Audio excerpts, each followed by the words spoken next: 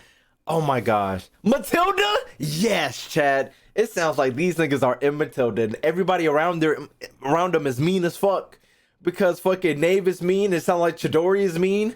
Luckily, I can hide behind Lyney whenever we I go to her shop. thought at the end of this voice line something nice was gonna get said about her ass, but no, she's just mean as shit. Luckily, I can hide behind Lyney whenever we go to her shop. I was eventually cornered by her for interviews a few times. Mm-hmm. The way she persistently asked, even after Lyney rejected her all those times. I really have to commend her perseverance. Too bad for her, though. Despite preparing all those questions, I never answered a single one. Goddamn. Her perfume products are so popular that you have to get in line before the break of dawn to have a chance at snapping. Who the fuck me is this, up. Chad? However, I'm far too sensitive to the smell of perfume, and it's really rude to sneeze. Can I look her up? Can I look her up? Shin? Anybody? Can I look her up? Is that dangerous? Do not search? Okay. So, I have to take the long way around. If you explain a magic trick, then the allure of the performance is lost. Personal relationships are the same. If you want to understand me, why not learn a bit at a time and gradually piece together a complete picture? Humans are complicated creatures. Even when they are not doing so intentionally, they will still unconsciously hide their true selves. Okay. Though I can always notice a few redundant details, I won't expose their facades when it isn't necessary. Magic shows were once our livelihood, but now they are more of a convenient identity to present to society. In the name of magic performances, we can easily gain more access throughout the city and be the eyes of our house. The eyes of our house. Before Okay, Lyney okay, and I okay. came to our new home, we were constantly adrift on the streets. We know about that a little Experienced many bit. hardships and dangerous situations. It was then that I developed the habit of paying attention to any sign of danger, and also gradually learned to understand what others were thinking. Fortunately, we now have a safe place to live. End quotes. Building a relationship with someone is like gambling. Okay. No matter how much information you have, it's hard to predict how other people will change. Ooh, I just thought of something. I've always had the habit of keeping a safe distance from others. But in your case, I'm willing to shoulder the risk of losing a bet. A person's mental state is like a bowstring. A bowstring. If it's constantly under high tension, it will be at risk of suddenly snapping. Right. So, outside of work, I prefer to do things that relax my brain. Right. Like making tea, feeding cats, and just Just zoning calmer out. one normally is, the easier it is to deal with crises when they do pop up. Okay, that's I bars. tend to have difficulties operating any kind of machinery. Damn. As soon as I stop paying attention, all kinds of things start to go wrong. That's the zoning out part. Once, I even broke the dryer on a rainy day. What? At least Permane is good at fixing things. Pry open the shells, squeeze a bit of lemon juice onto the fresh shell. Yeah. No plate necessary. Juicy crab. Perfection. Dishes should not be over-seasoned. Good food preserves the original taste of the ingredients. I feel like I made that joke before. Wait a minute. Did I make that joke before? Because I said, never mind. We're not going to Juicy Crab. Because they're over season. You did? When the hell did she say that, though? Am I tripping? When she say, was it during a story? It was during the story event, wasn't it? Had to have been during the story event. I remember this as well. But when did I make this joke, though? What? It had to have been during the story. I don't know. Serves the original taste of the ingredients. Delicious. I've already memorized the recipe. Okay, what you gonna say when this shit is Thank you for ass? your generosity. What you gonna say when it's ass? Perhaps you could reconsider the spice ratio. Juicy crab! Happy birthday. Let Let me give you this card. Okay. It's not a greeting card, so of course nothing's written on it. You just gave me a Write card? down what kind of present you want. Oh. Place it in my hat. Okay. And no matter what it might be, you'll get it. So you're telling me if I write down 5 big booty Latinas, 2 African queens, and an Asian, I put it in your hat? I want my sister. I go, fuck all that. She said at the end of the journey. I'm not finna cheat the journey. Why would I cheat the journey? What? Oh. Perception if I summon her, if I just summon my sister, she's just gonna disappear again. She's just gonna disappear like, finish your journey. Okay, so, you know? hat, and no matter what it might be, you'll get it. My perception has been heightened. Okay, oh, this is a leveling My up shit. processing speed Mm-hmm. has become even faster. This bitch is a robot. I can see the conditions for victory now. I never imagined What's up, I Lynette could Charm? become this powerful. Mm-hmm. Looks like I won't need to hide behind you anymore. Thanks. Step on up! Oh, that's okay. Her elemental skills. That's what they're going through. Okay, so we got a little bit about 2 characters that I don't know about. The Fatui is like, it sounds like she like a very bad father figure. And what was the other one? Oh, it was about the dragon. I would think that's a dragon, but probably not a dragon. But it most likely is a dragon. And after that, Chidori might be. I'm just gonna call her Chidori. She's Sasuke for real. She's abusive. Don't know who the fuck this is, but something perfume. Other than that, it seems like she's just a regular. They're throwing me off though, because she goes in a low power mode and then she says operating system, all that. So that could just be like a little. She could be nudging. She could just be nudging at you, making us think she's actually a computer when she's really not. Because she said she just be zoning out, and anytime she has to deal with a computer, she just can't. So yeah, all right. Let's get into Lynette's lore once again. Since that guy, him right there was talking so much shit, you finna hear this robotic ass voice. Hold on, they give me options. Hold on, let's do plus. I ain't paying for this shit. Hold on, with a premium. What the fuck? Matter of fact, never mind, chat. Let me see. Story 1, cool beans. Nigga think I'm paying for a voice. I appreciate you, big dog. Copy. Okay. Lynette often uses phrases like stand by and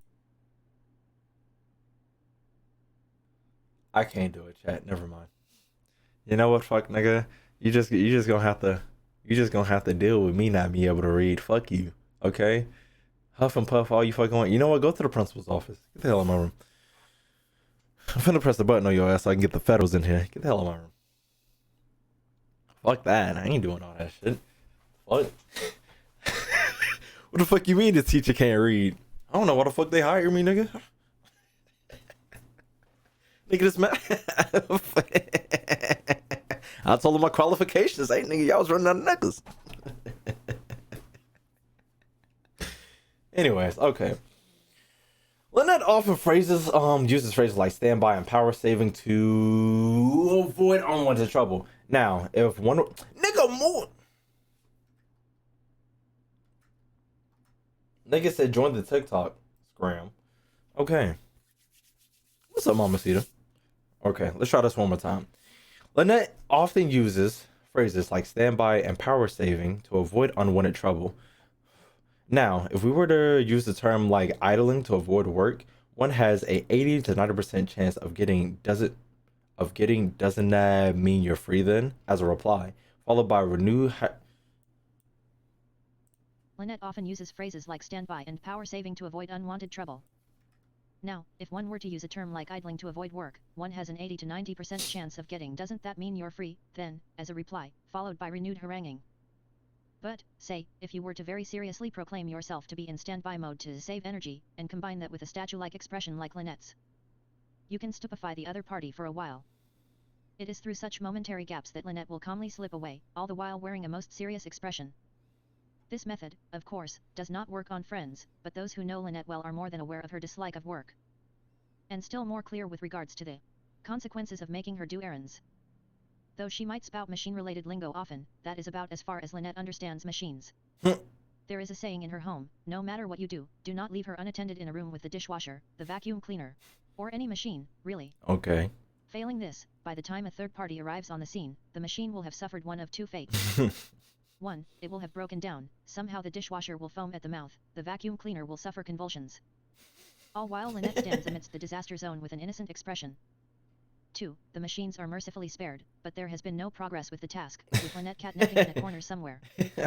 Considering that the result of any one incident is unpredictable, and neither result is desirable, Lynette has, to her relief, been relieved of all housework. Okay. It is strange, however, that she is able to wreck even the simplest machines due to mishandling. Yet, when on stage operating magical props, Lynette is even more focused than her brother, never having made a single mistake over the years. Okay. So she can do magic, just not housework. Which I was gonna say she gonna have to be good at something. She gonna have to be good at something living in my house. Nigga, no housework? You gonna have to go to them streets to make some money. With the magic, of course. From a certain point of view, a magician's assistant is a contradictory sort of work. Mm-hmm. The cheers and applause are for the magician, the protagonist, and similarly, the flowers and fame are not directed at the protagonist's sidekick. Yet a brilliant performance cannot exist without an assistant's cooperation. As the one closest to the magician on stage, the assistant knows all the magician's secrets, and in dangerous performances, the assistant's every move means life or death for the magician. Mm-hmm. On stage, the magician and assistant are like a double-sided mirror. One tends toward the light, absorbing the audience's attention. The other faces the darkness, pulling levers and strings in the rear to complete the trick. Each side turns the other in endless permutations. If they are to operate in harmony, the assistant's skills cannot be far behind those of the magician themselves. Mm-hmm. But with such skill, how could one long be content to live in another's shadow? Thus do many assistants, once their skills are fully developed, strike out on their own. They will not forever remain the pupil. Mm-hmm. When Lyney became famous, many notables took notice of Lynette's potential, believing that she could achieve greater stardom still should she become an independent act. Okay. Some even asked her to take up the role of a leading actress in their films. Right. Cat ears on young lady, who was also a magician. Even with those gimmicks alone, there was a fortune to be made. Hey, yo. Alas, these passionate entreaties fell on deaf ears, and not only would Lynette reject them, right, she could not even be bothered to come up with reasons for doing so. No, it just coming up with them to Lyney instead. This was quite the conundrum indeed, for many of those making requests were distinguished members of society. Father had left clear instructions they were not to be treated with contempt. Right. And if his authorship were to be discovered, any further meetings with them might turn awkward. Right. So Lyney had no choice but to write letter after letter of refusal in Lynette's manner of speech, filling each to the margins with polite and earnest words. Even one as silver-tongued as Lyney found it exceeding difficult to mimic her laconic manner of speech. Laconic? Exhausted in hand and spirit, glancing at his sister lounging on the sofa, he could not help but think, why not try it for real? He could play the assistant, no problem. Don't even think about it. Even that flicker of thought could not escape Lynette. Damn. She stretched, before flipping over to face him. I like being your assistant. Okay, so she's just assistant forever and nothing everything else. Okay. Not automatic feeding machine? What? Oh, so those are just titles. Never mind. Vision. Hold on, Chad. Hold on. Actually, she didn't talk about her vision, did she? I don't think she did. I can't spell vision, Chad. Shut up. About the vision. What the fuck she talking about? I prefer to use my eyes to understand the situation and find an appropriate solution. Oh, that's what she was talking about. As opposed to using martial prowess. Never mind. I'm a doofus. That was one. That was two. And then after that, they started giving it more names. Yeah. Okay.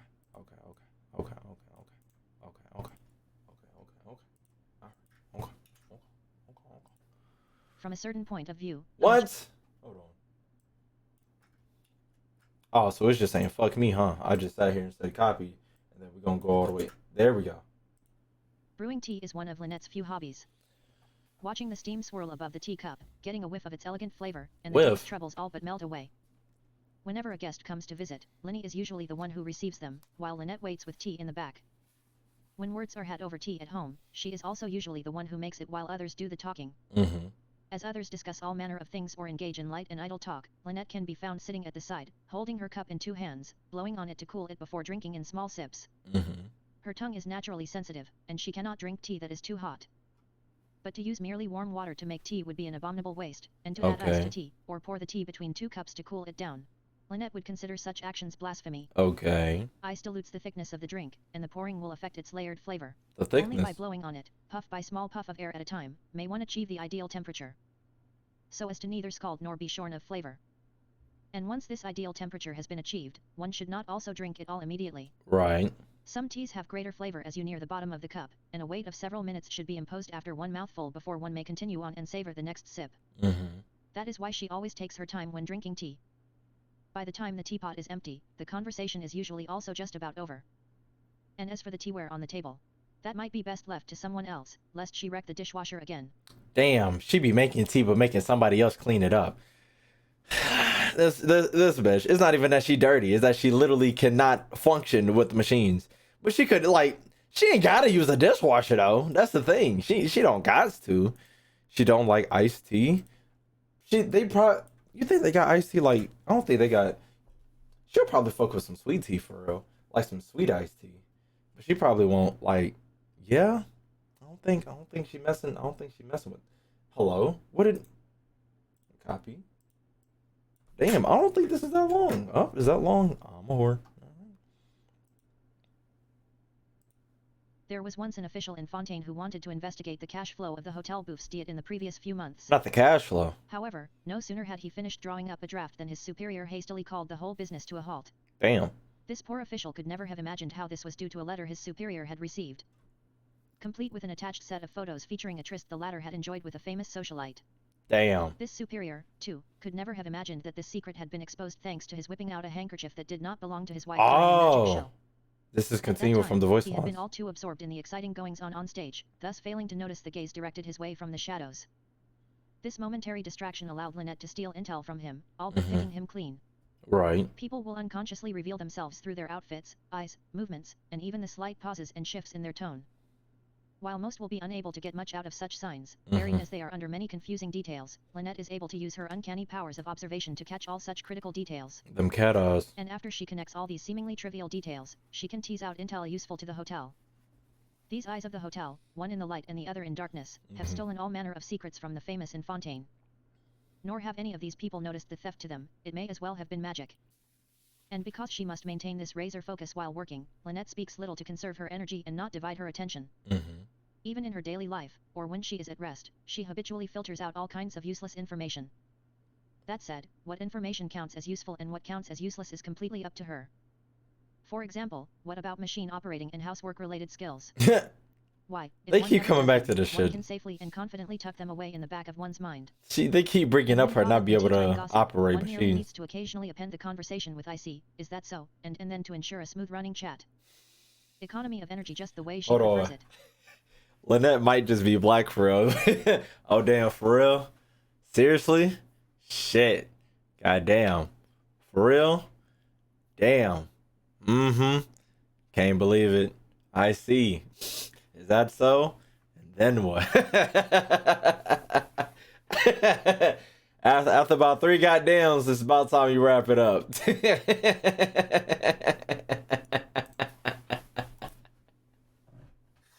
After a couple of, yeah, go ahead and wrap the story up. I stopped listening a long time ago. You might as well just save yourself the breath. People often believe that Lynette's cat ears are a part of her performance attire, as the same blood flows in her and Lyney's veins, yet he appears no different from That's what ordinary I was people. thinking. However, Lynette's ears and tail do, in fact, grow on her body. They are real as real can be. Okay. It is said that these cat-like features are inherited, but that even as such a bloodline grows thin across generations, instances of atavism can still occur from time to time. Atavism. When she was young, Lynette did not love this particular gift from her ancestors. There would always be some curious kid who would, whether intentionally or inadvertently, point at them and ask her, "Why are you different from everyone else? Okay. Nobody Are was you saying really that. not real siblings?" Hey, yo. The Alright. introverted Lynette did not know how to reply, nor could Lyney always be with her. Whenever such things would happen, she could only push her ears down, curl her tail up, and squat in a corner, by herself and beside herself with misery. Damn. Only alley cats would come to comfort her, coiling around and rubbing against her ankles. My ankles. She could not let her brother see her like this, she knew. He already had a great many things to worry about. He did not need this kind of trivial matter on his mind as well. But she could not simply pretend that nothing was wrong to deceive the genius magician. She had to fool herself first. So she hugged the cat tightly to herself, softly brushing the fur on its back. As she felt its light breath, calm slowly returned to her heart. By the time the cat leapt from her arms, her face had regained its usual placid appearance. Among Fontaine's nobility, there are also some novelty-seeking degenerates. During one Degenerates. party, a certain important person found themselves taken with Lynette's unusual appearance. That's chat right there. Over the Degenerates. protests, despite her struggling, the student's foster father stuffed her into that person's carriage without a second thought, What? almost as if giving away a sofa-scratching cat. What? Why her? Why was she born with these ears? Huh? In her suffocating solitude, Lynette once again covered her ears in pain, unable to hold back the bitterness repressed over long years. What's going on? Stop hiding. Cowering will get you nowhere. That voice shone through the darkness with the moonlight. Come out. The one who wished to harm you is dead. Oh, that's father. That voice was cruel ice, and yet it had a spellbinding, comforting power also. Lynette lifted her eyes, and there she saw the person she would in later days call father. Father. You have good ears. Learn to use them. Father needed Lynette's ears. That touch was not gentle. Indeed, they were as cold as the moon's light. Excuse me. And like that light, it illuminated a corner of the darkness. When a cat's ears are folded backward, that often indicates fear or vigilance, and if they stand up and point forward, that usually indicates a good mood. Right. Whenever Lyney tells new members of Hotel Boufstier about the habits of ordinary cats, he will often steal a glance at his younger sister nearby. Lynette's ears are straight, they face the front, and they occasionally flutter outward. It has been a long time since she last folded them back. Hold on. I gotta send this to Mr. Doggo. I don't think this nigga's seen yet. Damn, I haven't texted this nigga in eons. Hold on. I gotta show him prison Steven.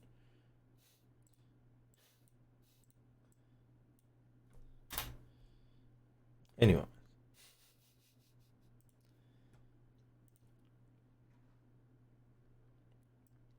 I mean, that one was basically just, I'm pretty sure Lyney has told us that story, but we just got it from her perspective. So, and it was just added on to the point of her ears just being ears and how she suffered with them. But if I'm a kid and I'm looking over like, hey, why are you different from the rest of us? Nigga, there are dragons outside. There are goons and goblins. She's a fucking cat. Like, calm down. This is a made-to-order automated feeding machine that Freminet helped construct, intended to deal with the ever-increasing number of small animals at home. After a certain performance ended, Lynette discovered an abandoned box at the theater's back door. As she opened it, a few kittens, barely a month old, raised their heads in alarm. Yet they had not the strength to flee, and thus could only stare into her eyes anxiously. Lynette said nothing, nor did she reach out to further startle them. Instead, she simply looked back at them in silence. Slowly they seemed to come to the understanding that she meant them no harm, and eventually dipped their straining necks. Only then did Lynette pick the box of cats up, and they laid down in silence, allowing this young lady to take them back to their new home. There was some small debate amongst family members as to whether the animals should be taken in, but the usually reticent Lynette put her foot down, insisting that they stay. Okay, bars. The argument somehow managed to reach the ears of none other than father, and she had the final word, which was that her children should cease the silly squabbling. Squabbling. Those who wish to raise them, do so yourselves, but do it well. Don't make trouble for others. Bars. After a short silence, she then added, and if you have not taught them how to follow the rules by the end of winter, get rid of them yourselves. Damn. That statement put paid to the rest of the argument. As for the task of teaching the cats, it fell to Lynette. Of course it Considering would. that Lynette was usually averse to busy work, Freminet had the automated feeding machine custom made. The machine came with an internal clock and a weighing machine that could allow it to feed the kittens various foods at precise times and in fixed amounts. Okay. This machine, in turn, became one of the few machines to survive Lynette's tender mercies, never breaking down across many years of service. Okay. Cool Indeed, beans. its inner components have remained spanking new, with only the plate beneath the food outlet showing much sign of use. Okay. And this is because Lynette has never used it properly. Damn. The sort of food to add into each box, how to input feeding times and amounts. Rather than memorize that, she found it more convenient to personally prepare the cat food in a plate. Moreover, if she had to leave even feeding to a machine. Lynette squatted next to the non-automated feeding machine, stroking the satisfied cat's fur in silent thought. How would she be able to teach these children? Okay, so what the fuck is she finna teach? Vision time, Chad. Vision time. God damn. Hold on. She wrote a book with this one. Jesus Christ. Oh my. All right. They better say some bullshit. I better get some bullshit with this goddamn essay. This shit got a thesis, 3 body paragraphs, and a conclusion. Shit. Okay. All right. When Lynette was young, she often heard stories about visions from Lyney. Mm-hmm. The protagonists of these tales seemed omnipotent, capable of summoning storms with a flick of a finger, dispelling dark haze with a puff of air. Those were not meticulously prepared magic tricks. No, this was the realm of true miracles. If only we had visions too, Lynette often though. Mm-hmm. Then they could turn magic tricks into real magic. They could pull food to fill their stomachs from hats, and fire to keep themselves warm. I would say the fire Lyney part, would yeah. have to constantly busy himself keeping them both alive. But the gods never answered her prayers. Damn. In later days, she and Lyney would wander on, and after several Look at twists the and turns SAC. on the city streets and in noble mansions, they found a place to plant their feet under the aegis of their father. Right.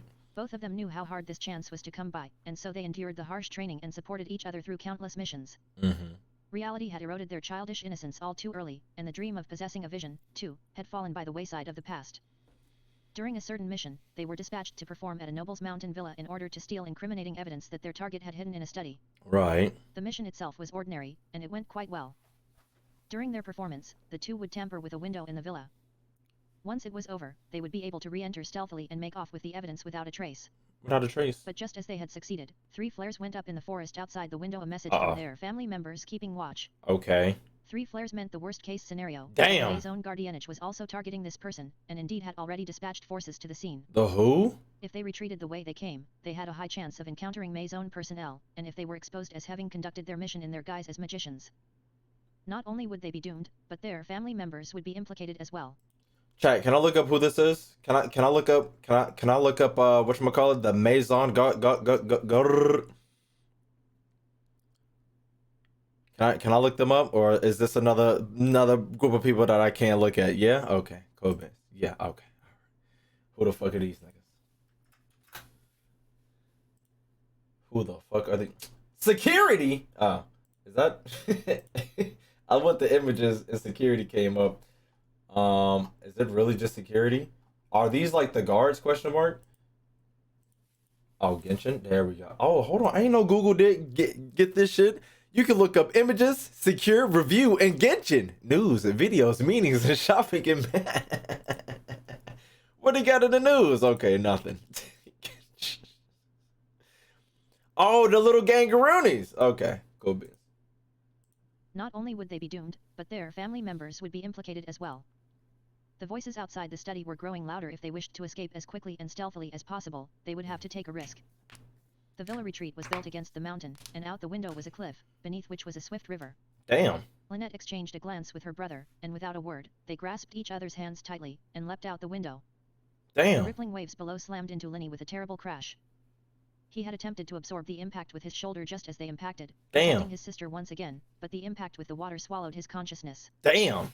Desperate, Lynette grabbed onto a floating piece of wood, and by sheer dint of will managed to drag her unconscious brother to shore, coughing up water as she struggled on. Fighting the searing pain in her lungs, she checked his condition in a panic. He was deathly pale, his eyes squeezed shut, there was none of his usual vitality to be seen. Damn. She hugged him tightly to prevent his temperature from dropping further, even as she surveyed her surroundings. The forest was dark, and in that lightless night the twisted trees seemed ever more malevolent. She called his name softly, hoping that he might stand up again with a grin, just as he had in their prior performances. Damn. But this time, the only reply she received was his fragile and weak breathing. The loneliness and fear of that fateful night so many years ago seized her heart once again.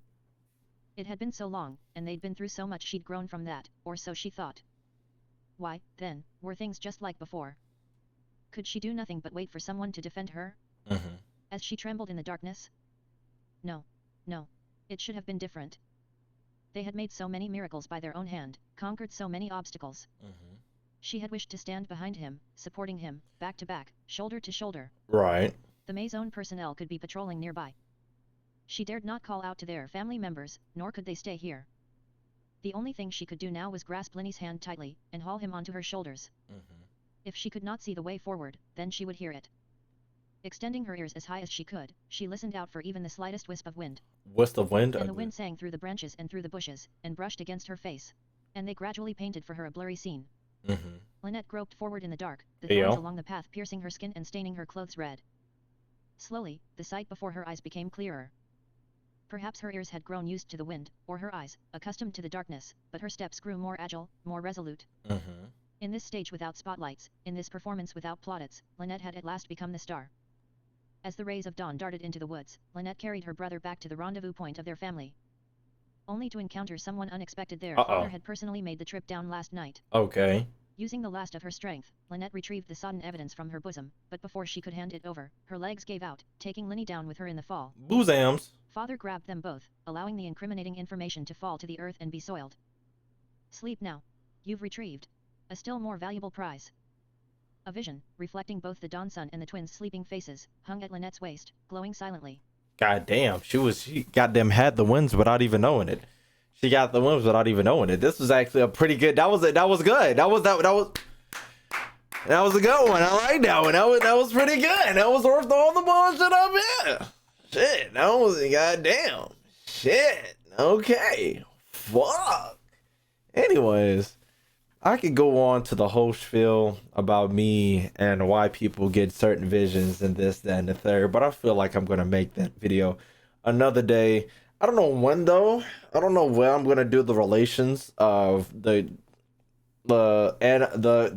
archon's ambitions and how they're linked to when people get their visions. But hey, that video shall come out one day. But I can kind of see it. But I will have to analyze this a couple more times to actually see, or actually connect her vision to Venti and freedom and all that stuff. But this was actually pretty goddamn good. I was locked in for real. That's all I can say. That was a 10 out of 10. Oh, that was a good ass story. I like that one. Shit. Okay. Does this nigga have one too? Let me see. I'm just gonna scroll. Rosalind Vision. Okay. All right. So let's get into it. Let's get into it. Okay. That was Lynette's, and we're moving on to Lyney. So who the fuck is this nigga voicing? Damon Mills? Holy fucking shit. Frieza? No the fuck you don't, nigga. You don't. Don't lie to me. You don't voice Frieza, nigga. You don't. This nigga dead ass voices Frieza. This nigga's in Bleach. Niggas in Resident Evil. Niggas in... Why is everybody from Ruby coming to Genshin Impact? Probably because Ruby don't got another season yet. My Hero Academia? Hold on. Octopath Traveler? I heard that game was butt, but I might play it. Go to... hold on. Okay. He's a racist? He's a what? Chat, he's talking about Frieza. Frieza's a racist. To the Saiyans. Oh my god. Did you niggas not watch Dragon Ball? Shit! What's up with y'all? This nigga voices my favorite Pokemon character. My favorite Pokemon character. That's Big N right there. You niggas don't know about Pokemon. Holy fucking shit. This nigga voices a Pokemon. Hold on. This nigga voices a Pokemon. This nigga voices a Pokemon.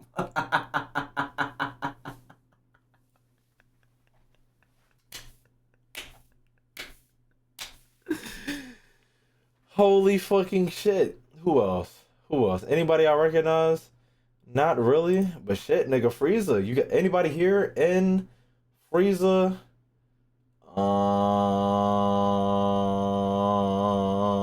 That one nigga. Oh, what's his face from Crocodile Basket? Holy shit.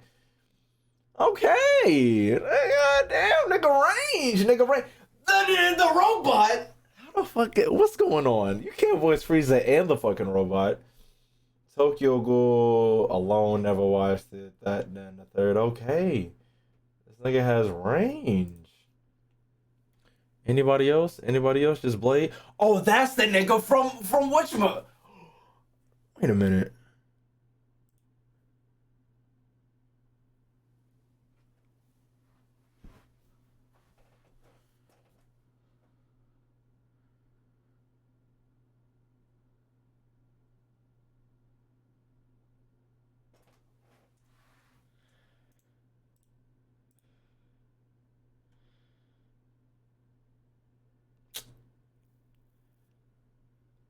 This shit was posted last year with no comments.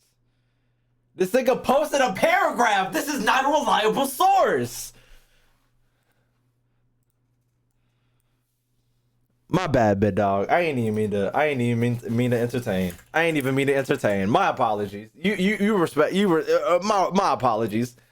Fuck that article, nigga. Unless there's valid evidence. That shit said a 1 minute read. 60 seconds. You wrote a paragraph with that type of title? Clickbait. He did it for clicks, and he got me.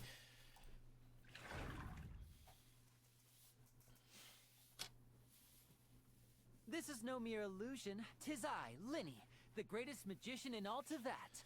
How are we feeling today? Excited? Surprised? Curious how I appeared in front of you like this? Well, your eyes are like topaz, precious, I got you. pure, and lovely. I like them. I've decided I'm going to put on a show just for you. Watch carefully now. Blink and you might miss it. He's trying to finesse me on my drawers. This is no time for distractions. Seriously, you have a great magician standing right here. You don't want to miss the best part, do you? He's trying to get in my drawers. I wonder what my dear sister Lynette is doing right now. Missing me to death, I'm sure. My drawers. So long as the audience thinks that seeing is believing, there's no limit to the number of tricks I can pull off. My drawers. There's no way we'll be able to see the stars tonight in this weather. Unless I try making the stars appear anyway. It sounded like he was finna do a Great, trick. the weather's clearing up. Mm-hmm. I wonder if there's someone up there performing magic too. Achoo! Phew. I've heard some say that when you sneeze, it means that someone's thinking about you. Yeah. I thought it was Is talking. it Lynette, I wonder? Or is it you? I thought it was talking. Whoa, that was close. If this wind blows my hat off, all the props I keep inside it would come tumbling down onto my head. You know, Rex, I try to ignore it wind because, is like, I don't know what the really fuck you're saying. All my magic cards! Wait, no, not that way. Excuse me. Come back! Come to Lyney! Come to Lenny. Hey, yo. Come on, just 5 more minutes. Hey, yo. Deep raspy voice? Huh? Oh, it's you. I thought it was the radiance of the sunlight on my skin that I felt. Turns out it was your radiance all along. This nigga's trying to fuck me. Stop. I'm going to check out some products used for magic tricks later this afternoon. Perhaps they'll spark some inspiration for some new tricks. Want to come along? Come on, don't be shy. You know you want to. You can feed some of my animal assistants I use in my shows. I'm sure you'll get along great. Good evening. If you want to hit, you The can just great ask. magician Stop. Lyney will be performing later tonight. But I'm sure you didn't need me to tell you that. Right. Good right. night. If you have trouble falling asleep, I have a few little props used for hypnosis that might help. What? Or maybe not. Either way, sweet dreams. I should probably emphasize again that I'm rarely so open with anyone. Mm-hmm. I guess it's because you're not just anyone.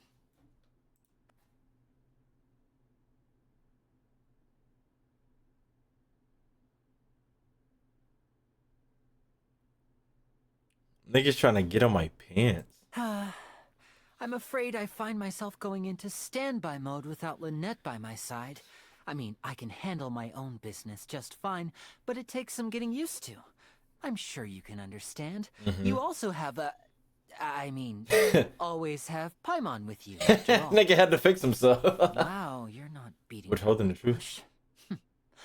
Let me put it this way. Okay. Delicious berries must often grow in areas thick with thorns. What? Otherwise, they would be devoured by greedy foxes. Okay. This is what we call self-defense.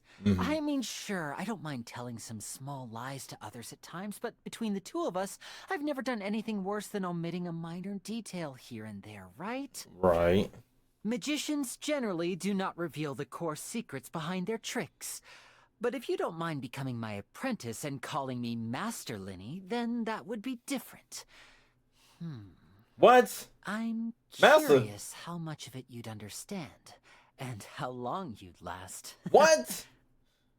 If a magician were to go on stage with their vision in hand, people might suspect the authenticity of their tricks, so I habitually take it off before performing. Okay, But makes since sense. you're interested, why don't you help me hold on to it while I perform? What? Just be sure to keep an eye on it, though, or it might just sneak its way back to me. Why is everybody throwing their vision in my face? Like I'm some type of vision whore. Why like I'm some type of vision whore? I'm not a vision whore. Stop. I got Childs, I got Lenny's. Rex Lapis is gonna throw his at my face. Let me stop. Magic isn't just a performance art, it's also a way of thinking. Many things in this world seem simple at first glance, but play host to all sorts of secrets if you look deeper. Mm-hmm. Cats can use their ears to express their feelings. If they All right, a flex lot of them cat knowledge backwards, these it days. indicates fear or caution. And if Right. their ears are perked up and occasionally face forward, that usually means they're happy. Constant swiveling indicates that they are vigilantly assessing their surroundings. How do I know this? Experience and observation. A lot of back and forth in these two voice Father lines and gave us a stories. family, Mhm. raised us, and told each of us what we should work towards. Mm-hmm. In turn, what I can do is very simple. Remain loyal and protect our home. Ours is a kingdom consisting only of children, and Father is our king. Mm-hmm. No king rules forever, of course, and I know that one day I will be chosen as Father's successor. But that also terrifies me. Please don't mention this to anyone, especially my sister and Fremine. Please don't mention this to anyone. Our king is our king. No king rules forever, of course. And I know that one day I'll be chosen as father's successor. Does this mean that Lenny is literally like next in line? Because that's an awfully bold statement, don't you think? Does that necessarily mean he might be one of the oldest in the whatchamacallit? When you read his character story? Anyone? I'm still gonna speculate. Does that he's gotta be one of the oldest in the orphanage though, at that point, right? Because that's a humongously bold fucking statement to say you're next in fucking line. Especially my sister and Fremine. You think my sister doesn't talk much? Oh, Right. She's probably just not in the right mode. Mhm. Next time, start by saying activate chat mode to her. If you're lucky, she might have a great deal of things to say to you. And if you're not lucky, well, she'll just stare for a while, but hey, at least you'll get to see a different side of her. Not sure, just there for a while. My sister and I have always Twins! been inseparable. There's no hardship we can't overcome as long as we're together. And similarly, we share all our joys with each other. There's nothing in the world I treasure more than my family. Family. So I know what it must be like for you. And if I find out anything at all Oh, that this might is about. help you, Oh, I'll be this is sure to about let my you know. sister. Okay, my sister. My My sister. naive little brother still believes in fairy tales. Okay, chill I out. envy him, really. Just to be clear, though, he didn't actually tell me that. I just happened to see what he keeps in his secret drawer once. Hey, yo! Really, it was an accident. Yeah, whatever. So please don't tell I'm him. telling or him he'll get mad at me immediately. For sure. I'm telling him immediately. Monsieur Nervalet rarely appears in public, almost as if he's intentionally trying to put some distance between himself and the people. At first, I thought it might be just me, but my ever-observant sister noticed it too, so I suppose that must really be the case. Right. The Hydro Archon Lady Farina is very unpredictable, and her manner of speech can be quite provocative, almost as if she sees talking itself like some sort of performance. She does. I've The seen it. people of Fontaine have a particular soft spot for excitement and drama, which is why many hold her in high esteem. Flattery won't get you anywhere with her. Chidori! She'll only give those who can truly appreciate her art a second look. Hmm. How does she see me, you ask? Come on now, that hurts. Not only am I a connoisseur of the arts, but honest about it too, as I am in all my dealings. Right. I didn't think that she'd be willing to help strangers like us. If it hadn't been for all of you, Lynette and I wouldn't have been acquitted. Thank you so much. No problem. I'll have to wait for a lovely sunny day to invite everyone to Café Lucerne for the most wonderful He afternoon said, tea. nah, when you get your checkup, you mean. Charlotte has been trying to get me to agree to an interview ever since we met. Right. But she's already asked 20 times now. She has a good nose for finding news, and she's the persistent type too. But to be honest, I have no desire to find myself in the spotlight of one of her breaking news stories, and so I found all sorts of reasons to decline each time. Damn. Cloren's quite famous as a champion duelist, But from what I've read in the papers, she seemed to have gotten into a bit of a pickle. The media's been all over her story. I've been hearing it this whole time. Well, she's the type that definitely doesn't enjoy that kind of attention. Damn. Have you ever gotten a whiff of the perfumes she makes? I quite like them and was thinking to buy myself a bottle. Right. But Lynette's tale indicated that she didn't share my opinion, so that was the end of that. It seems we're both keenly interested in each other. Right. Well, know that the honor is mine. Relax. I couldn't ever tell lies to your mesmerizing eyes, not even if I tried. Stop. Okay. Of course, there's no way to ensure that you'll never slip up when performing magic tricks. The way I see it, the point is not to perform perfectly, but to stay calm at all times and adapt as needed. Even if some small flaws occur, you just need to make the audience believe that it's all part of the show. Right. And you'll still deliver an entertaining and unforgettable performance. Right. Okay. As orphans without parents to shelter us, Damn. Ned and I were forced to roam the streets since childhood. Shit. So we've been through a lot. But those experiences have also made us who we are today. We're doing all right these days. I have a hat full of hopes and dreams. Shit. Okay. And a family and audience hoping that I don't let them down. Okay. So even now you still don't completely trust me, What huh? never? You're a vigilant one. Not that that's a bad thing.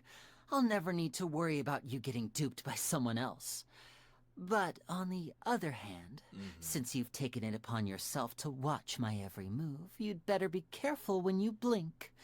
Who knows? I might just tell a huge, terrible lie while you're not paying attention. You'd be in a real pickle then, wouldn't you?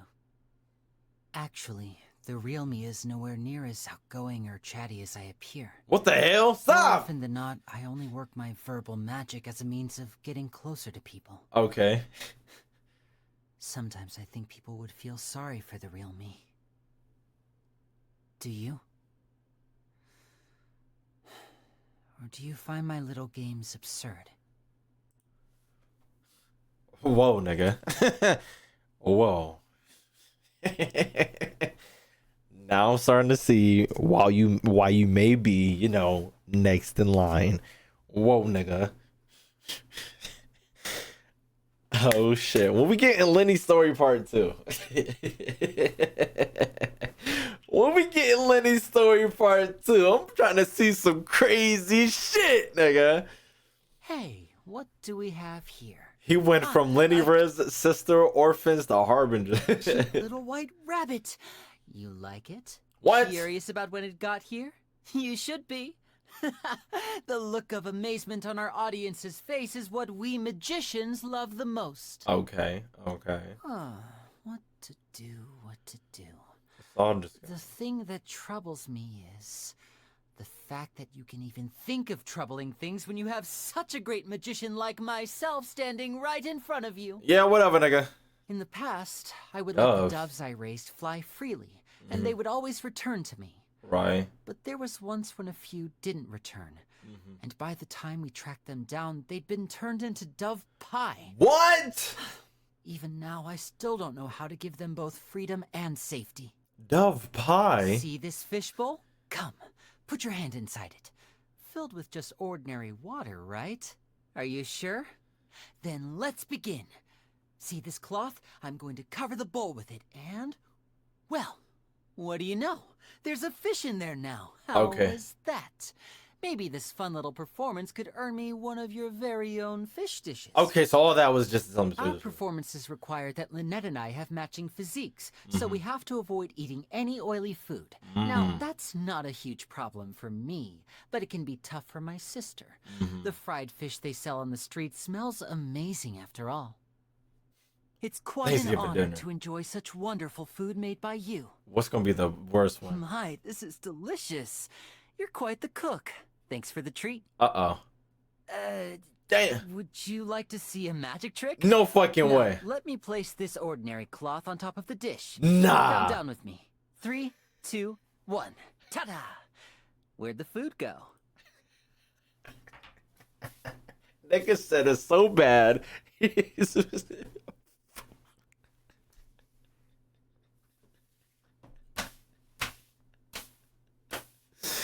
That's fucking insane. I have a feather here, just Okay. an ordinary feather. Go ahead, you can hold it and see for yourself. Uh-huh. Ready? Get that shit out of Boom. here. It was a party popper all along. Oh my Happy gosh. birthday. See this? I got one of the paper streamers floating down.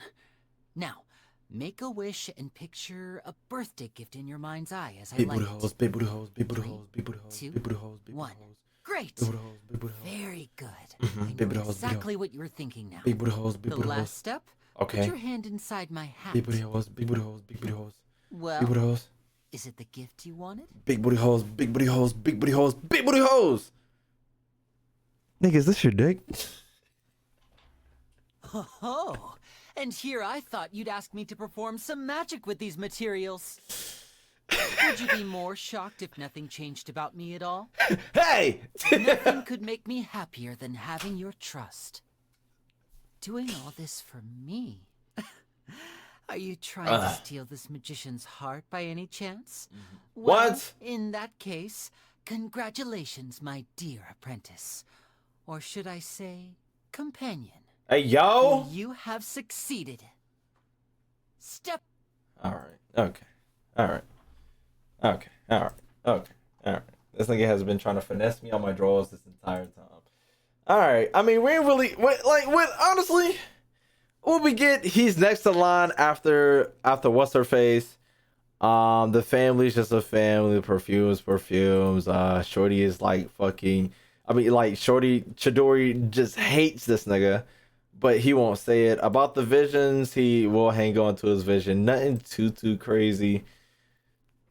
The thought, yeah, I feel like we're gonna get more out the stories than this, but it was still pretty good. It was still alright. Anyways, let's get into it. Excuse me. What?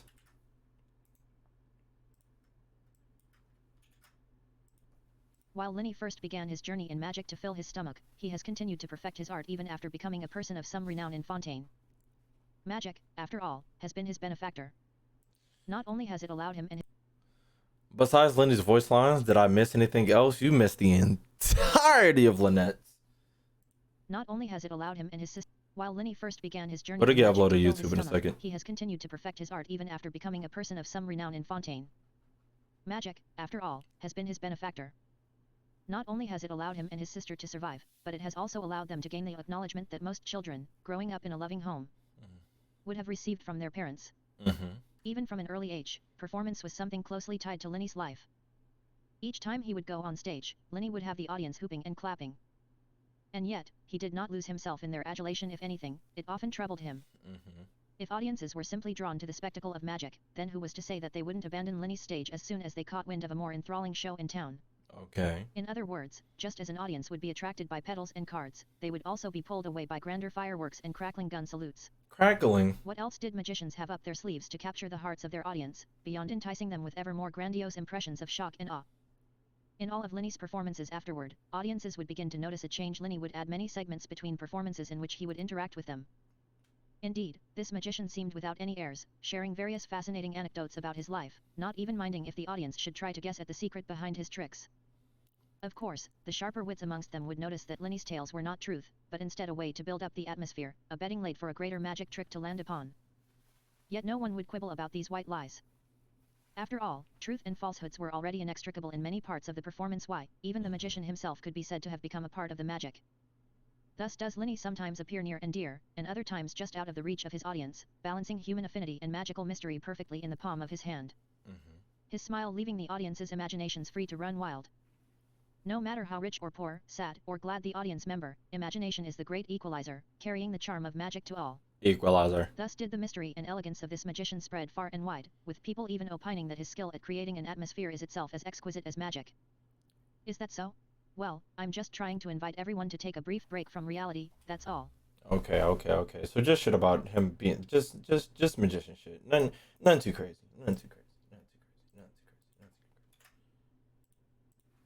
Lyney's new home was the Hotel Bouffe-Stiet, located in a corner of the court of Fontaine. The place was home to many orphans who shared similar experiences with him and his sister. The people here helped each other like a family would, greeting the fallout and consequences of those tragic years together. But the siblings, even with a recommendation from the manager of the hotel, did not find it all that easy to fit in, nor was it easy for the children there to immediately accept these new outsiders. The fuck? And in this environment, oppressive in its gloom, the water pumping equipment broke while Lynette was using it, right before everyone's eyes, deepening the distrust to the extreme. Damn. Lyney could only step up and take responsibility, agreeing to fix the equipment so as not to affect everyone's daily lives. Right. In truth, he did not know all that much about repair work, but given Lynette's propensity for damaging various small devices, he had long gotten used to following his intuition to do some fixes here and there. Okay. Unfortunately, he underestimated the complexity of the pumping equipment and difficulty of fixing it. Mm-hmm. While he succeeded in restoring it to normal operations, he remained at a complete loss as to whether he had solved the root problem or not. He could not tell. Mm-hmm. But just as he was at his wit's end, a seemingly reticent young fellow stepped forth, examined, and restored the facilities, even expressing his apologies. Ah, hold on. As it turned out, he was the one in charge of maintenance at the hotel, and as he saw it, Lynette had been the unfortunate victim of his failure to detect and replace the aging components in the system in a timely manner. Okay. Lyney, for his part, was far more impressed by the young fellow's skills than any talk of responsibility. He wanted to learn from the youth if nothing else. This would make helping Lynette all the easier. The youth was, for his part, no good at refusing, and thus did Lyney become his assistant in the hotel's small workroom, and over time, he and this Freminute would become friends. Lyney would prove Over time, he and this friend Fred will become friends. Oh, okay. So I was thinking this whole time that the person who was doing the repairs was Ferment, but it's not. It's actually his brother. Okay. All right. Just making sure. Lyney would prove unselfish in spending time on other hotel residents, whether it be Freminute or others. But he would keep them company in comforting silence rather than ask them about their experiences. Mm-hmm. In this he was guided by Lynette's succinct life advice: no one needs self-satisfied concern. Mm-hmm. In time, the residents became more willing to share some of their pasts with him, and Lyney would thus become better able to help them with their issues. Freminute was somewhat perplexed by this, believing that Lyney, who was slowly becoming the core around which the hotel spun, did not need to go this far. Right. Lyney joked that he had helped Freminute when they first met because he knew that his sister would cause further machine-related troubles down the line. Wait, He was actually, hold uncomfortable on. with that. But at this point, there was no fooling Freminute with such words. Under his attentive gaze, He actually Lyney would only was. tell him the truth. Because Lynette's my one and only family, I've learned from her how one should treat all members of their family. Hold on. That's him, right? Okay, had to make sure. Hold on. Over time, he and this Ferment will become friends. So was he lying to us this whole time? Actually, no. They're all part of the orphanage, so they are basically brother. They're not biological, but you know, they're brothers, but not. They're brothers from another mother. Black as hell.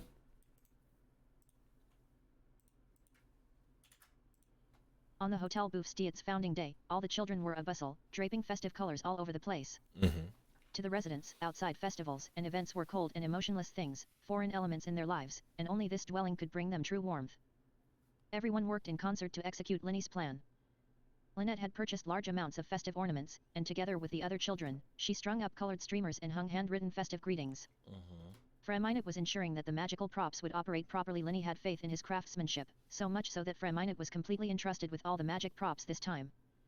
Lyney himself was the busiest of all. Not only did he have to ascertain everyone's progress, but he was also laying the final groundwork for a grand, unique magic trick in secret. Ooh. And thus was the banquet successfully held with everyone's support. The children danced to the joyous music playing from the grand hall's phonograph and enjoyed delicious food. This was the birthday of no one in particular.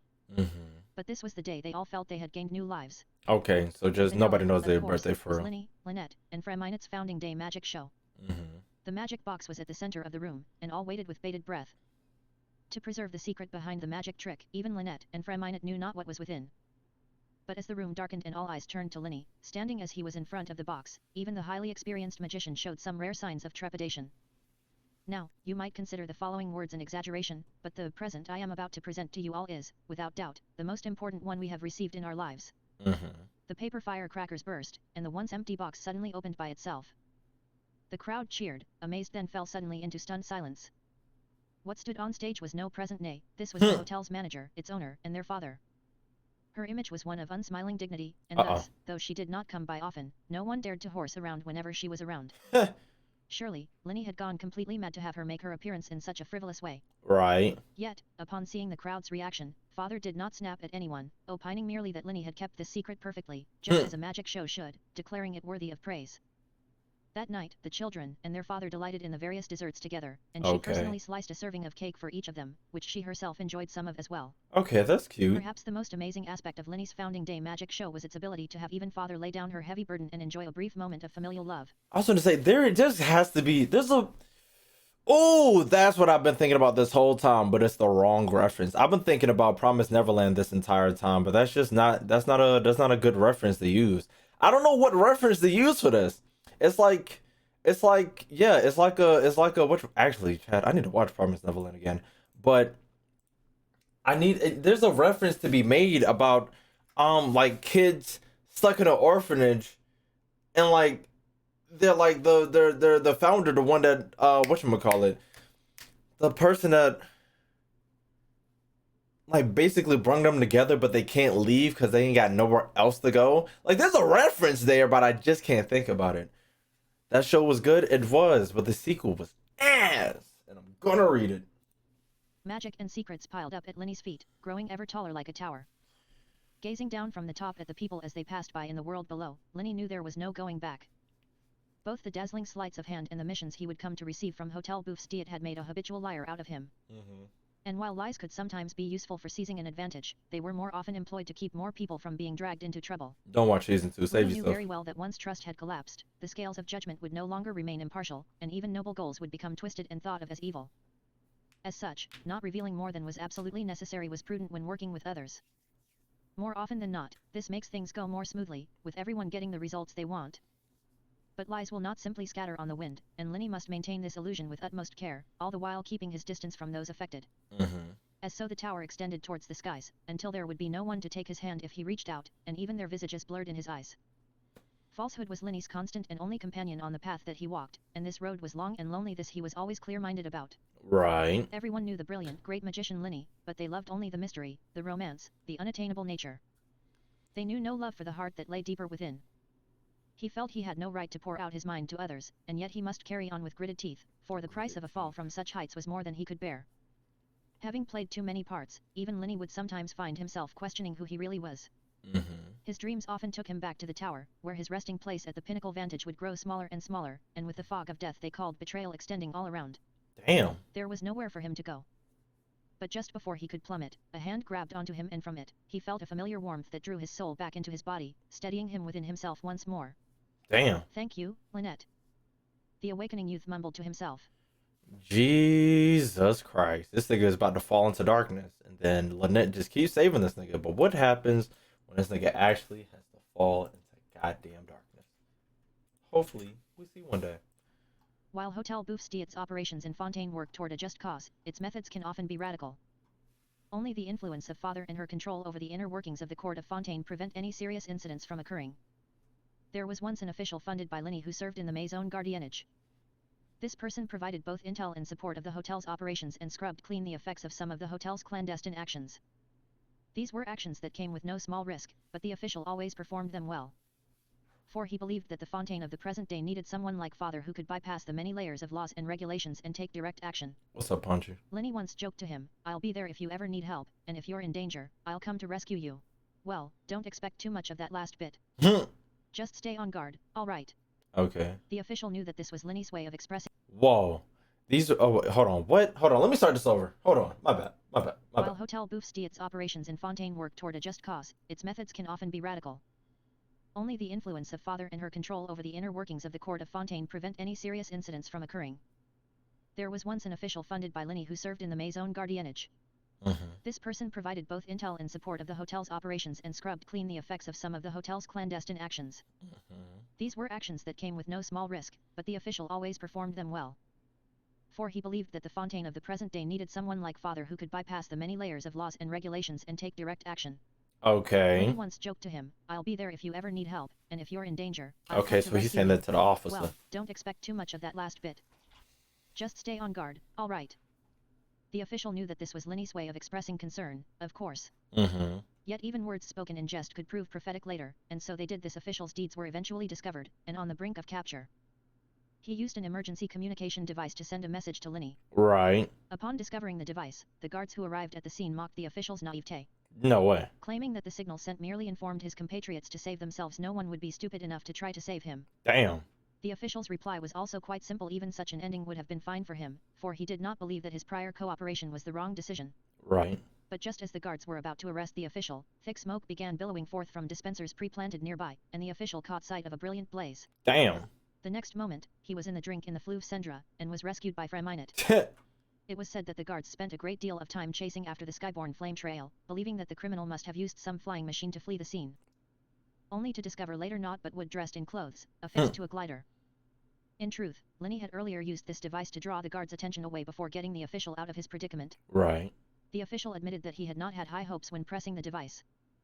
Magicians were untrustworthy, after all, but still, he had chosen to gamble on that tiny chance.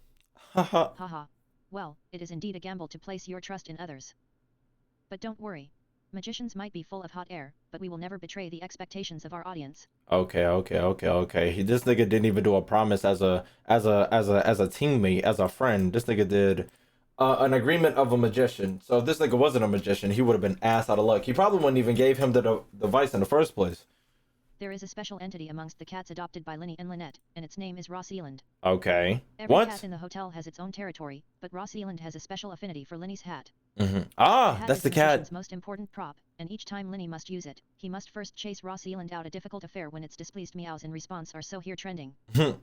Especially to siblings like Lyney and Lynette, who themselves once struggled to find a home. Thus the siblings began their search for a replacement, only to be met by refusal each time. No matter how lovely the new home indeed, Ross Eland would not even give them a second glance. Lyney even specially commissioned an identical hat, thinking that this might put an end to the cat's choosiness, only for Ross Eland to lay claim that new hat also. Becoming aggrieved no matter which was whisked away. Okay. But this was no feline tyranny. Indeed, Rosaland's requests were not terribly excessive. After much thought, Lyney eventually came up with a solution to incorporate the cat into his magic shows. Right. He and Lynette constructed a little puppet inside the hat that would normally serve as Rosaland's cushion. During performances, Ross Eland would burrow inside the puppet, causing it to jink this way and that in a mischievous and adorable manner. And as it turned out, Ross Eland was not at all shy indeed, it greatly enjoyed its new job. Perhaps the spotlight brought it much enjoyment indeed, for it would never prove quite so predisposed to exclusive ownership again, even when it had to temporarily leave its nest when off stage. During one of his shows, Lyney once made a rare error. He left a card he needed to produce on stage backstage. With all eyes on him, he had mere seconds to think of a way to save the situation while maintaining his easygoing demeanor. Right. But to his surprise, there was an unexpected weight in his hovering hat. It should have been empty, but Ross Eland had somehow found its way inside. Out came the puppet, and out with it came the card Lyney had needed, to the instantaneous applause of all. Lyney heaved a sigh of relief, but he was also quite shocked, in truth. Some thought was put into this matter, but Lyney could only conclude that Ross Eland had, influenced by the twins as it was, also mastered the art of the magical performance somehow. This fucking cat knows how to fucking whatchamacallit. This cat right here. They done gave my nigga he has a star and a drip on his eyes, just like fucking Lynette and Lyney. I can't believe it. W. Rosalind? Possibly. Alright, let's hear how this nigga got his vision. Let's see. After Lynette gained the favor of the gods, the missions she had to undertake grew more dangerous and difficult. So, fortunately, we got this in the right order, okay? So, Lynette got her first, and now it's Lenny's turn. After Lynette gained the favor of the gods, the missions she had to undertake grew more dangerous and difficult. Only vision wielders like Lynette could fulfill the most dangerous missions while remaining completely anonymous, and the twins began to operate separately more often as a result. Right. Lyney found himself unable to adapt to this. Not only had the siblings been together since childhood, but he knew that he was not the only one who felt disturbed by this split. Right. He still desired to be beside her, lending her all the help he could. This was his non-negotiable desire. Knowing his desire for power was no longer pure, Lyney concluded that he had become undeserving of divine favor. Yet he still desired a means to bridge the vast gulf in strength between him and his sister, which he did not possess. Unless. To this end, he solemnly sought out Father, expressing his belief that he needed the mysterious and perilous might of a delusion to operate alongside his sister. Father was silent for a long while, till at last two slanted crosses pinned him in place with a wrath rarely shown to the children of the hotel, her gaze seeming to pierce his very soul. What the fuck? And would Lynette want you to do this?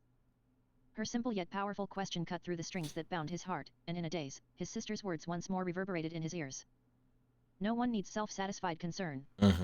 Lyney did not need to ask his sister to know that she would never accept his desire to stay by her side with the use of a delusion. It was only then that he realized the absurdity of his wish. Right. Father stood up and left, but not before reminding him that this was not the first time he had lacked power, but that he had found an answer before. Ooh. Lyney would lock himself in his room, trying to digest the reasoning behind the words Father had left him with. When he and his sister had been out on the streets, the answer he had found then had been magic. What, then, would the answer be now? Lyney found the dossiers for all the missions Lynette had taken up during this period, carefully analyzing the process of each one and modeling his sister's every action. Right. Was it really necessary to pass through this dangerous valley to get close to a target? Was it really a must to leap into such a swift river to flee the scene? No, this was just the vision's light covering her. Thus did Lyney start to make comprehensive plans for his sister's missions, using his understanding of her to design the most suitable routes, make the most practical tools, and choose the best rendezvous points. The trust between them did not change. The look in Lynette's eyes when she left was no longer so strained, and they often embraced heartily and happily when meeting at the rendezvous point. Right. The pure desire to protect one's family would not be moved, God's favor or no. But even the best laid plans of mice and men may go awry. After conducting dozens of successful missions, the children of the hotel were caught up in a betrayal, and as a result, Lynette's movements were exposed. Damn. Before the siblings was a towering cliff, just like the night when Lynette had gained her vision, but this God time, damn. it was Lyney's turn to reverse their fortunes in a moment of crisis. He opened his emergency paraglider, and grabbing her, threw himself off the edge. But their pursuers followed, raining gunfire down on them. Not the Tommy guns. Lyney twisted this way and that, avoiding many a shot, but still the glider was punctured in several spots. Unable to maintain balance, they began to plummet downward towards the embrace of the ground below. Still, Lyney grit his teeth and refused to despair. Should fate itself conspire to refute the answer he had come up with to protect his family, he would defy it to the end. Their pursuers began to snicker, knowing that a fall at such speeds would be fatal, only to have a flame light up the skies, pushing the stricken glider toward a fast-flowing river nearby.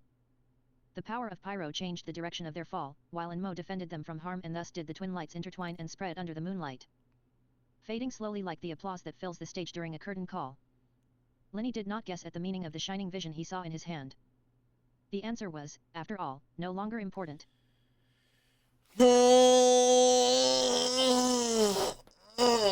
Now, since I don't know the pyro god at all, I don't know what to say. Hold on, let me look at all these niggas. All pyro characters in Genshin.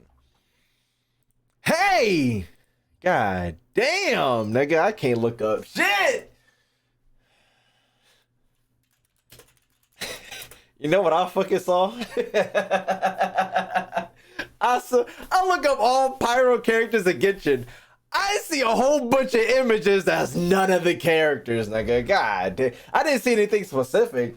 I just knew that if I went to images and looked further, I would have saw like a leak or something. Actually, I can just go to character demos. Who the fuck was that? Is that the? Oh, that's for Kaguya. Okay. So if I go to the character demos, okay, this is what I'm gonna look at. All right. So we got Dea. Okay. So I'm gonna look at how these characters are built and based on the knowledge I have of them. Okay. This nigga got hit. Lenny's basically got his through brute force. Brute force ass character. Let me see. I don't know that much about Toma. I'm gonna keep it a buck. Very loud, very sporadic character. I don't know. It's like there's something, bro. There's something all these pyro characters have in common, but I just can't put my fucking finger on it. But there's like, yeah, I need to know who the pyro archon is. We can use this. You're fucking right. I just need to know who the pyro archon is.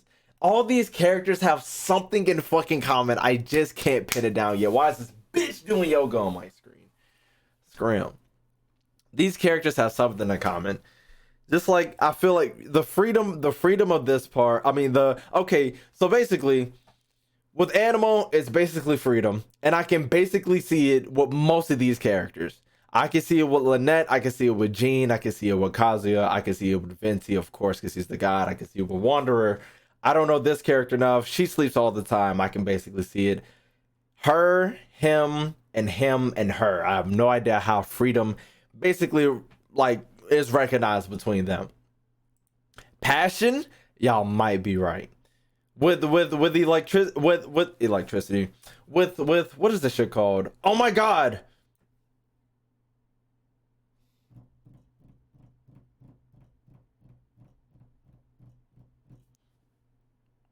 Electro, Jesus Christ. Electro, I feel like Electro might be, I don't even want to say the eternity, but like always being in control, basically. So like Dory always control of her money. Always official is always in control of the illusion that she has up for each other. Sarada and Yoi Miko is basically the only ones I can directly align with Raiden Shogun, because I feel like their ambitions are really close. When who else? Lisa, I don't know. Her gang always being in control and basically keeping it together forever, always getting them out of situations so the gang is never like nothing changes with the gang. It basically, and him with the laws from Sumeru. I'm getting the feeling of being in control so something doesn't change. Be like keeping something always the same, which kind of aligns with the eternity. Denjiro, knowledge. Knowledge of the medicine, trying to make himself immortal so the snake doesn't, whatever. Knowledge on himself, he's just basically a college student. I can kind of see it. Tainari, I can basically see it with Nahida. Kylie Greens, she's basically really heart linked, but only to whatchamacallit, only to the whatchamacallit, what is it called? Only to the disease she had and to something else, but I'll have to do her story. Nerds? That might actually be it too. Actually, all these niggas are fucking nerds. You might be right. Geo, how the fuck am I gonna link Rex Lapis to fucking Ito? I have no idea. A lot of these characters I don't know about. I know about Ito. I know about Rex Lapis. I don't know about that much about Goru, Ningguang. They probably will have something. This is a lot of characters that I don't know about. I guess Kara is really the only one that doesn't fit. Oh no, I mean no, nerd about the world, because remember she's originally from whatchamacallit. She's originally from Inazuma. So now she wants to grow knowledge about all the other nations, and that's why she's basically Amazon of Tavant. But Geo, I don't fucking know. I have no idea. That's good. That's gonna have to. This is what I'm talking about. That's gonna take some work. It's gonna take some work for this one. Hydro.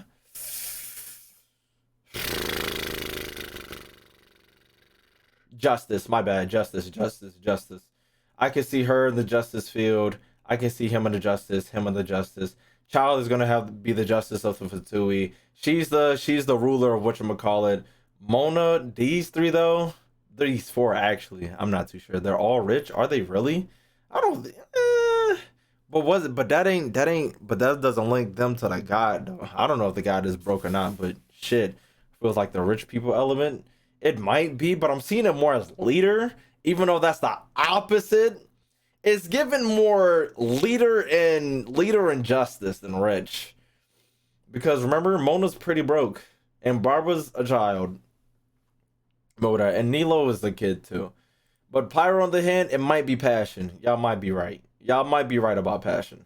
These are a bunch of like loud outgoing people, especially Bennett, Amber, and Yoimiya, and Klee. And yeah, y'all might be right. Y'all might be right.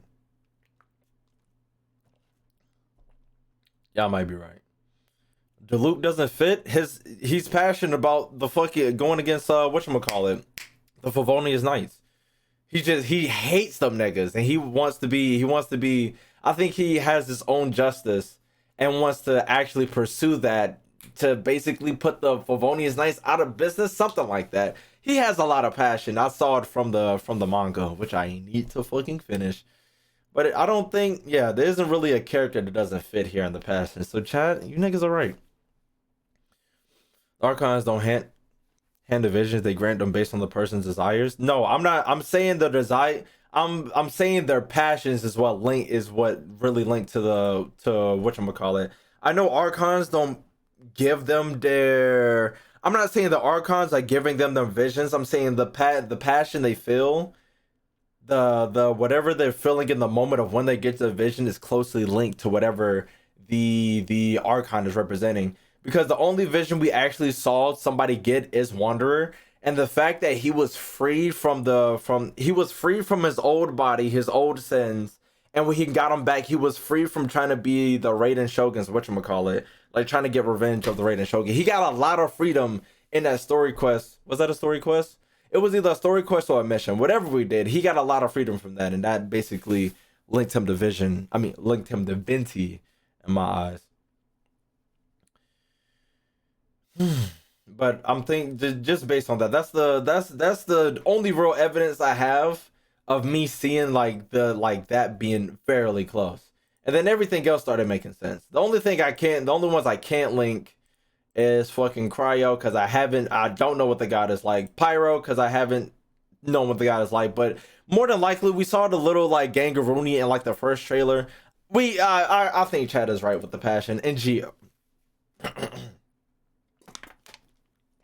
I have no idea what Geo could be about. But then again, I don't know a lot about Applesauce, Al Patron, Al Pacino. I don't know a lot about Goru, Ningguang, Noel, and Jin Young for real. So it seems like leadership. I feel like that's Hydra though. I feel like that's Hydra, because then again, what's her face is so obsessed with like she's so obsessed with the crowd, and every time the crowd is like looking at her, she has to make something up on the spot so she doesn't break the illusion that she has everything in control. With him being a high diplomat, with Candace being basically the mom of the group, with Yaelin being a bad bitch, with Kokomi literally being a leader of the group, with Child basically having his own justice and shit like that. I'm seeing it. It's just these four actually don't fit a lot. But then again, I feel like it's either justice and leadership or justice or leadership. Barbara's an idol? Fucking okay. Cool beans. There we go. So that does fit. She is an idol. So it's really just I don't even want to say she's a part of it. I mean, she's the head of a dance group, because I'd be stretching it, because I actually don't know that for real. But these three, yeah. Legitimacy, because all of them like being remembered or some, is it? Legacies. I said legitimacy. Stop it. Shut up. Legacies. I don't know about him. It could be, because it sounds something particular to Ningguang, but I don't know a lot of these characters for real. Maybe the concept of breaking free from something for Geo, but then again, that only applies to Rex Lapis for no long Archon. Moda leads people by reading their fates. Okay, see, it's making sense now. It's making sense now. Now that I'm grouping people up, y'all seeing it. You're seeing it. Please read. I'm not reading I'm not reading this nigga Al Patron's fucking lore. Genshin Impact is gonna give me his shit, and all of us are gonna like it. God damn it. Anyways, what the fuck are these? Oh, 5 stars and 4 stars. Anyways, can we stop? Thank you. Anyways, freedom. I like, now that I've read hers, I don't know how to link that. I mean, it's like this is what I'm saying. I'm taking everything I say with a grain of salt, because I don't know how, on the spot, I don't know how Lynette's and Venti's line up that much on how she got her vision. But, it's probably somewhere. I'll have to dive in deeper. But, I can see it with Kazuha. I can see... and that's another piece of evidence that I have. Because when Kazuha used his vision against Raiden Shogun, his ambitions lined up with his past friends who died. That's another thing. Like the whole like vision hunt decree, the ambitions that was put into whatever. When his ambition aligned with his friends to face Raiden Shogun, it started powering up. So I feel like ambitions are very strong, but those are very strong to the Archon themselves. But then again, whatchamacallit, what was I about to say? I was gonna say something. Oh, I don't know his friend. I don't know his friends. Like, we don't know, or at least I don't know his friend that well. So there could be a possible way, like there could be something strong related to like the eternity, or like keeping something the same, or keeping something consistent with the Raiden Shogun, but we just don't know. I'm not reading this nigga's fanfic. Cryo is a sense of belonging. Hold on, you might fucking zombie wanna be with the regular people, but she had to be forced because of the red strings. Hold on, she's just obsessed with alcohol. Fucking Aloy. Yeah, because she's rich and she wanted to hang out with me, and that's why she's falling in love with me. I don't really see it for her, but you know, it's just because we're just looking at it from here. Kaya, probably deep inside. That's probably why I'm covering his eye. Gaia, yeah, because she basically got discriminated against because of her horns, and she's trying to be regular people. Her as well, because she's keeping the last name for pride, but then again, she just wants to be with it. It makes sense. I see it. Gaia is insane. Anyways, cool beans, chat. That was an interesting read. Anyways, everybody on the YouTubes, appreciate you for watching. I didn't think this was gonna be 2 fucking hours. Usually all my other ones is just like we just fly past them, but you know, we was just in depth with this one. Anyways, thank you for watching. After this, we finna get into the cat with the blue hats video. Yeah. Like the video, so you like and subscribe channel, get some more motivation in my videos come out. Comment any other video ideas you might have. Follow me on Twitter. Follow me on fucking Twitch. Keep up love all the time, people. Keep on saying. I'm out of here.